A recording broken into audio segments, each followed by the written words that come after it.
Hello, നമുക്കിന്ന് നല്ല ചക്ക കൂട്ടാനും അതേപോലെ നല്ല നാടൻ ചിക്കൻ കറി എങ്ങനെ ഉണ്ടാക്കിയാൽ നോക്കല്ലോ.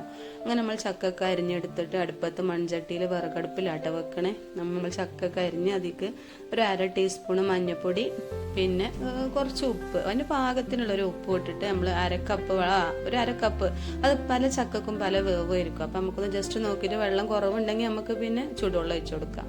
അങ്ങനെ ഇതാ തേങ്ങ, അതേപോലെ ചെറിയ ഉള്ളി, 4 ചെറിയ ഉള്ളി, 4 വെളുത്തുള്ളി, ചീനാപ്പറങ്കി, നമ്മൾ എരിവിനനുസരിച്ച്, പിന്നെ കറിവേപ്പിനും കുറച്ച് ചെറിയ ജീരകം ഇട്ടിട്ട് നമ്മളിതാ ചക്ക നല്ലോണം നല്ല വെന്തിട്ടുണ്ട് കേട്ടോ, നല്ല ഉടഞ്ഞിട്ടുണ്ട്. ഇത് അടിപൊളി ചക്കക്കൂട്ടാൻ റെഡി. ഇനി നമുക്ക് ചിക്കൻ വെക്കാം കേട്ടോ.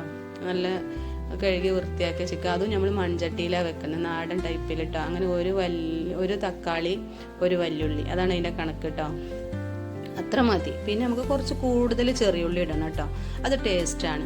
പിന്നെ ഒരു 4-5 വെളുത്തുള്ളി ഇട്ടിട്ട് നമ്മൾ 3 ടീസ്പൂൺ മല്ലിപ്പൊടിയും, ഒരു 1/2 ടീസ്പൂൺ മഞ്ഞൾപ്പൊടി, പിന്നെ 1 ടീസ്പൂൺ മുളകും പൊടി. നമ്മൾ എരിവിനനുസരിച്ച് കുറക്കൊക്കെ ചെയ്യാം കേട്ടോ.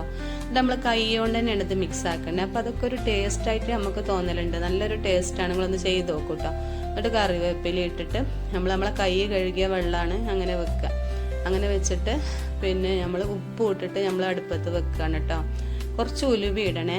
എന്നിട്ട് നമ്മൾ നല്ലോണം കത്തണ അടുപ്പത്തൊക്കെ വെച്ചിട്ട് നമ്മൾ നല്ലോണം മൂടി വെച്ചാൽ പിന്നെ എന്താ ചെയ്യുക, നമുക്ക് അതിക്ക് കുറച്ച് ചെറിയ ഉള്ളി മൂപ്പിച്ച് താളിപ്പ് അതുപോലെ ഒഴിച്ച് കൊടുക്കുക. അതൊക്കെ ടേസ്റ്റാണ്. അപ്പോൾ ഇപ്പോൾ കുറച്ച് കുറവുണ്ടായിരുന്നു. അപ്പോൾ ഞാൻ അതൊക്കെ ഒന്നിച്ചിട്ടിട്ട് നല്ലോണം ഒന്ന് വെച്ചിട്ട് നല്ല ഇളക്കി കണ്ടില്ല, നല്ല അടിപൊളി ചിക്കൻ കറി റെഡി കേട്ടോ. അപ്പോൾ നമുക്ക് എന്നിട്ട് അത് സെർവ് ചെയ്യാം. നല്ല വാഴൻ്റെ ഇലയൊക്കെ വെട്ടി കൊടുന്നിട്ട് പിന്നെ ചക്ക കൂട്ടാനും അതിലേക്ക് ഈ നല്ല നാടൻ ചിക്കൻ കറിയൊക്കെ വെച്ച് കഴിക്കാൻ നല്ല രസമാട്ടോ. എല്ലാവരും ഒന്ന് ഉണ്ടാക്കി നോക്കൂട്ടോ. പിന്നെ വീഡിയോ ഇഷ്ടമാണെങ്കിൽ എല്ലാവരും ലൈക്കും സബ്സ്ക്രൈബും ഷെയറൊക്കെ ചെയ്യണം കേട്ടോ. Okay, by.